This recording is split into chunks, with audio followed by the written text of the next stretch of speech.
헤브론교 성도님들 안녕하세요.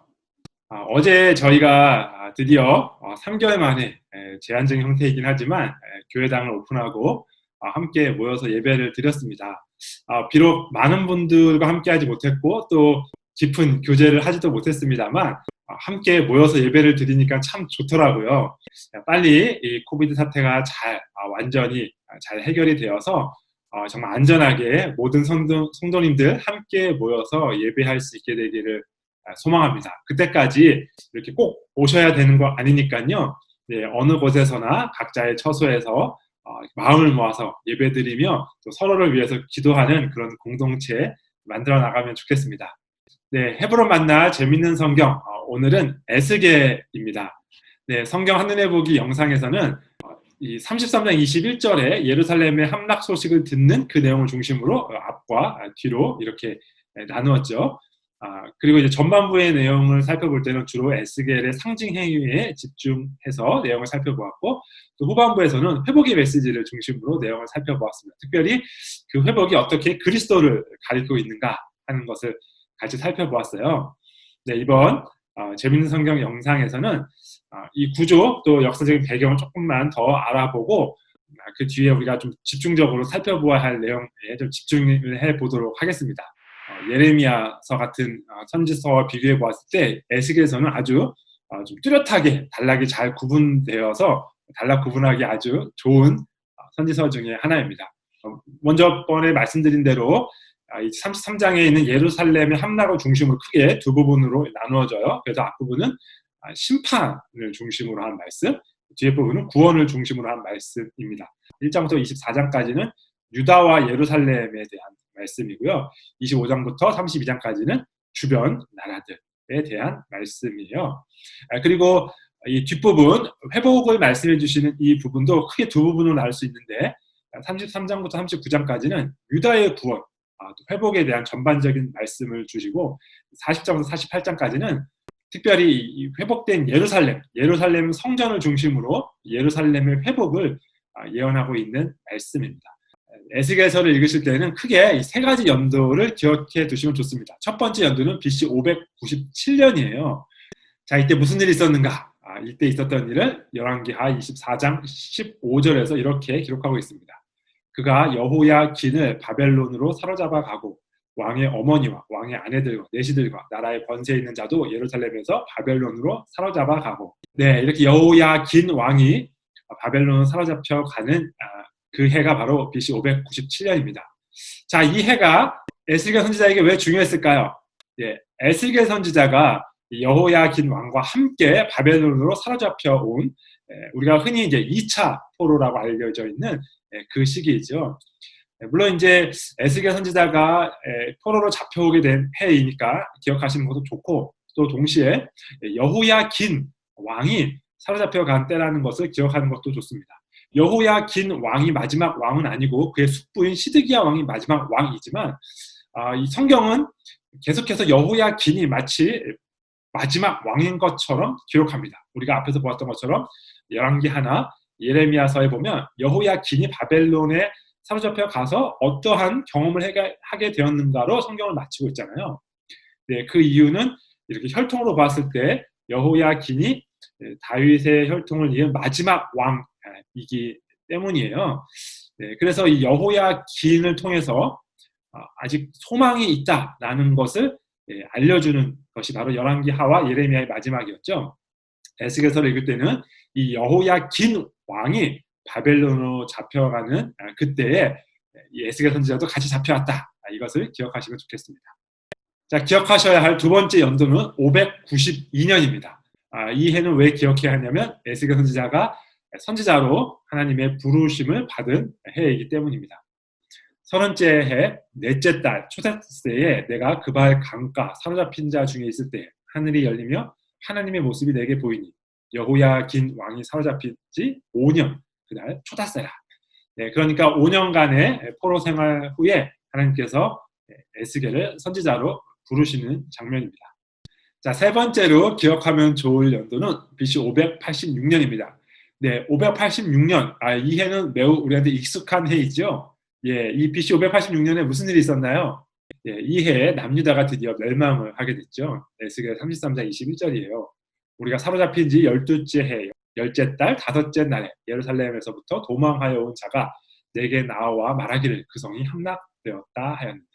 네, 전체적인 구조에서 살펴본 것처럼 바로 이 예루살렘 함락, 예루살렘 멸망 소식을 듣는 그 시점을 기준으로 그 이전에는 심판 예언하고 회개를 촉구했던 에스겔의 선포가 이제 그 이후에는 회복과 구원을 약속하는 말씀으로 바뀌게 되거든요. 자, 이렇게 에스겔서의 구조와 또 시대 배경에 대하여 간단하게 살펴보았습니다. 역시 에스겔서도 굉장히 길고 복잡한 선지서이기 때문에 모든 내용을 다 간추릴 수는 없고요. 네, 성경 한눈에 보기에서 언급하지 않은 것을 중심으로 하나 더 생각하면 좋을 그 내용을 한번 생각해 보도록 하겠습니다. 네, 그것은 성전과 하나님의 영광에 관한 것인데요. 이 에스겔서는 하나님의 영광이 성전을 떠나는 그 내용이 초반에 기록되어 있고 하나님의 영광이 다시 성전에 돌아오는 내용이 후반부에 기록되어 있어서 이 성전이 에스겔서의 중심을 이루고 있잖아요. 네, 그래서 이 성전에 임하시는 하나님의 영광을 중심으로 우리에게 말해주는 바 중에 한 가지 주제를 같이 한번 생각해 보려고 합니다. 자, 우선 이 에스겔 선지자가 소명을 받는 그 장면을 한번 같이 볼게요. 아까 읽어봤습니다만 다시 한번 에스겔 선지자가 선지자로 소명을 받을 때의 기록입니다. 사실 이 성경을 읽는 유대인들 입장에서는 굉장히 놀라운 이 기록입니다. 왜냐하면 하나님의 영광이 약속의 땅 예루살렘에 유다에 임하신 것이 아니라 바로 그발 강가 바벨론이라는 이방 땅에 하나님의 영광이 나타났기 때문입니다. 이 에스겔서에 드러나 있는 그 하나님의 모습에 대한 묘사 중에 굉장히 특징적으로 우리 눈에 띄는 그런 모습 중에 하나는 바로 바퀴에 대한 묘사입니다. 이렇게 그 여러 묘사 중에 한 단락을 제가 가지고 왔는데요. 계속해서 반복해서 등장하는 단어가 있어요. 제가 여기 표시를 해놨습니다. 너무 길고 많기 때문에 제가 읽지 않겠습니다. 안 보이셔도 굳이 읽지 않으셔도 됩니다.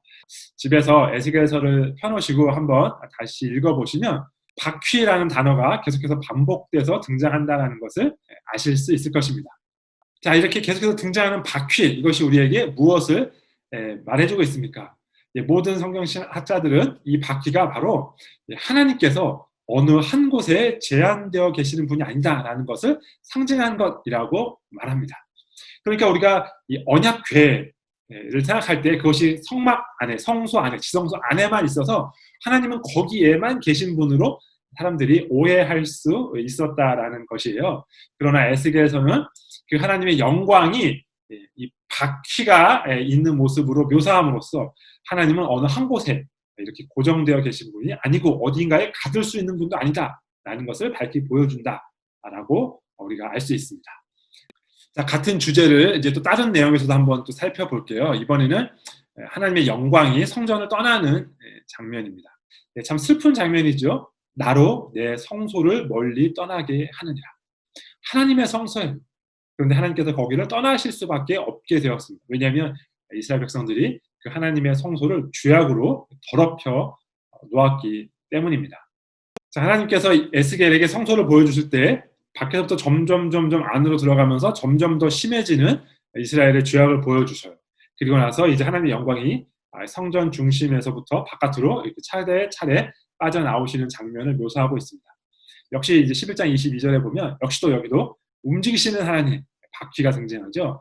그룹들이 날개를 드는데 바퀴도 그 곁에 있고 이스라엘 하나님의 영광도 그 위에 덮였더니 23절 여호와의 영광이 성읍 가운데서부터 올라가 성읍 동쪽 산에 머무르고. 이 장면으로부터 이제 에스겔이 예루살렘으로 가서 보는 환상이 일단 일단락이 되는데요. 그러니까 하나님의 영광이 성전에서부터 빠져나와서 어디에 머무는 것으로 끝이 나냐면 성읍 동쪽 산에 머무르는 것으로 끝이 납니다. 이 예루살렘 성읍에서 완전히 나오셔서 성읍 동쪽 산에 머물렀다가 이제 이동하시는 것인데요. 이 성읍 동쪽 산, 여기가 어디일까요? 바로 예수님께서 자주 머무르셨던 감람산입니다. 자, 이 감람산에서 있었던 일들 중에서 특별하게 우리가 주목해야 할 것은 성전에 관해 말씀하신 그 부분이에요. 예수께서 성전에서 나와서 가실 때 제자들이 성전 건물들을 가리켜 보이려고 나아오니 대답하여 이르시되 너희가 이 모든 것을 보지 못하느냐. 내가 진실로 너에게 이르노니 돌 하나도 돌 위에 남지 않고 다 무너뜨려지리라. 예수께서 감람산 위에 앉으셨을 때, 자, 예수님께서 예루살렘에서 나오셔서 감람산에 앉으시고 또 그곳에서 이 맞은편에 있는 예루살렘 성을 보시는 장면들이 자주 등장합니다. 그리고 그 돌 하나도 돌 위에 남지 않고 다 무너뜨려진다라는 예루살렘의 멸망에 관한 말씀도 감람산 위에서 더 자세하게 풀어서 말씀해 주세요. 자, 이렇게 말씀드리면 잘 감이 안 오시는 분들 계실 것 같아서 제가 그림을 한번 가지고 왔습니다. 네, 그림에서 보시면 여기가 예루살렘 성전이에요. 여기가 예루살렘 성읍이고요. 네, 그리고 바로 맞은편 여기가 감람산입니다. 마운틴 오브 올리브이죠. 예, 이 단면으로 보면요, 지금 이걸 바라보시고 있는 쪽이 바로 예루살렘입니다. 그 건너편이 지금 이렇게 감람산이 있는 것이에요. 감람산에서 이렇게 길을 따라 내려오면 여기 이쪽이 이제 겟세마네라고 불리우는 그런 곳이 있고요. 다시 이제 조금 더 우리 쪽으로 올라오면 예루살렘이 있는 것입니다. 그래서 여기 이제 가보시면 예수님께서 감람산에서 하늘 올라가셨기 때문에 그렇게 올라가신 승천을 기념한 교회, 또 아마 여기서 주기도문을 가르쳐 주셨을 것이다 라고 해서 주기도문 교회, 또 예루살렘을 보시고 우셨다라고 해서 눈물 교회, 이런 기념하는 교회들이 곳곳에 있습니다. 네, 그러니까 이 두 이야기 사이의 유사성을 우리가 놓치면 안 되겠습니다. 하나님의 영광이 예루살렘 성을 떠나서 감람산에 머무셨습니다. 예수님께서 예루살렘 성을 보시며 감람산에 머무셨습니다. 그리고 이 하나님의 영광이 성전을 떠나 감람산에 머물렀다는 것은 곧 예루살렘 성이 조만간 무너지게 될 것을 상징하는 모습이었죠. 이 하나님의 영광이 예루살렘을 떠났기 때문에 얼마 후에 바벨론에 의해서 예루살렘이 완전히 멸망하게 됩니다. 마찬가지로 예수님께서 감람산에서 성전의 멸망, 무너질 것을 예언하셨습니다. 더 이상 성전이 성전으로 기능할 수 없을 정도로 죄악으로 물들었기 때문이죠. 네, 그래서 우리는 이 하나님의 영광이 예루살렘을 떠나는 것, 그것이 얼마나 가슴 아픈 일인가 하는 것을 에스겔서를 통해서 또 복음서를 통해서 보게 됩니다. 그러나 놀라운 은혜는 여기서 끝이 아니다라는 것이죠. 하나님께서 에스겔 선지자를 통해 이렇게 말씀하십니다. 그런즉 너는 말하기를 주 여호와의 말씀에 내가 비록 그들을 멀리 이방인 가운데로 쫓아내어 여러 나라에 흩었으나 그들이 도달한 나라들에서 내가 잠깐 그들에게 성소가 되리라 하셨다.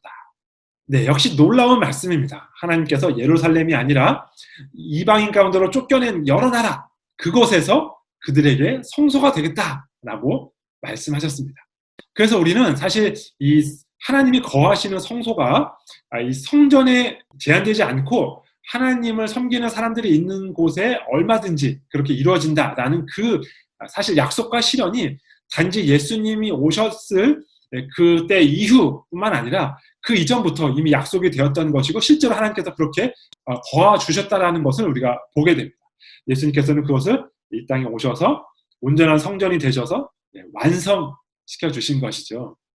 자, 같은 주제로 또 다른 모습을 한번 또 살펴보도록 하겠습니다. 이번에는 성전으로 돌아온 하나님의 영광입니다. 에스겔 43장에 보면 이제 하나님의 영광이 드디어 다시 예루살렘으로 돌아오십니다. 여호와의 영광이 동문을 통하여 성전으로 들어가고 영이 나를 데리고 안뜰에 들어가시고 내가 보니 여호와의 영광이 성전에 가득하더라. 아멘.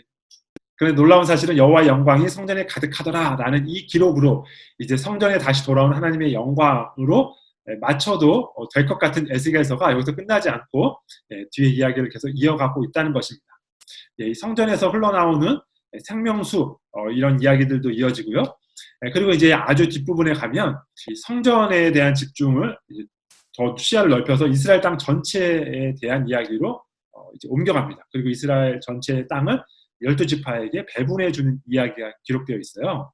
우리가 좀 특별하게 주목해야 될 부분은 12지파에게 배분한 땅의 중앙에 해당하는 특별하게 이렇게 구분된 그런 땅입니다. 어떻게 되어 있냐면 그 중에 한 부분은 제사장에게 돌려지는 땅입니다. 이 거룩한 땅은 제사장에게 돌릴지니 이렇게 말씀하시죠. 근데 그 중앙에 무엇이 있냐면 그 중앙에는 성전, 여호와의 성소가 있습니다. 자, 그 좀 아래쪽에는 이번에는 레위 사람에게 돌려진 땅이 있습니다. 예, 이 땅이 이 제사장에게 돌려진 땅과 구별된 땅이라는 것을 밝히기 위해서 제사장에게 주어진 땅은 거룩한 땅, 레위에게 인에게 주어진 땅은 속된 땅 이렇게 구분하고 있죠. 예, 그러니까 그 레위 사람의 땅 중에서 속된 땅을 구분하라는 거예요. 거기에 뭘 하라라고 하는 거냐면 예, 그 중앙에 성읍을 세워라 이렇게 말하고 있습니다. 예, 이게 지금 무슨 말인지 잘 이해가 안 되실 분들을 위해서 제가 다시 한번 그림을 가지고 왔습니다. 자, 이게 이스라엘의 그림인데요. 이제 에스겔 선지자에게 준 하나님 말씀에 따르면 이런 식으로 12지파에게 땅을 분배하라라는 것입니다. 네, 그런데 이 가운데 보면 유다 지파와 베냐민 지파 사이에 이렇게 이상하게 뭔가 막 구분이 되어 있는 부분이 있잖아요. 하나님께서 특별하게 구분하라고 하신 땅인데요. 좀 확대해 보면 이렇게 볼 수 있습니다. 이렇게 볼 수 있는데요. 여기가 유다 지역 땅이고 아래가 베냐민 지역 땅입니다. 이 안에 땅들을 좀 구분하라고 하셨어요. 그래서 이렇게 이 위의 땅은 제사장들에게 구별된 땅, 아랫부분은 레위 지파에게 구별된 땅입니다. 그런데 이 유다 지파에게 구별된 땅 안에 성전이 위치하는 거예요. 그리고 레위 지파에게 구별된 땅 쪽에 성읍이 이렇게 구별되어 있는 것입니다. 제가 이거를 이렇게 복잡하게 이렇게 설명한 이유는 에스겔서의 마지막 구절이 이렇게 끝나기 때문입니다.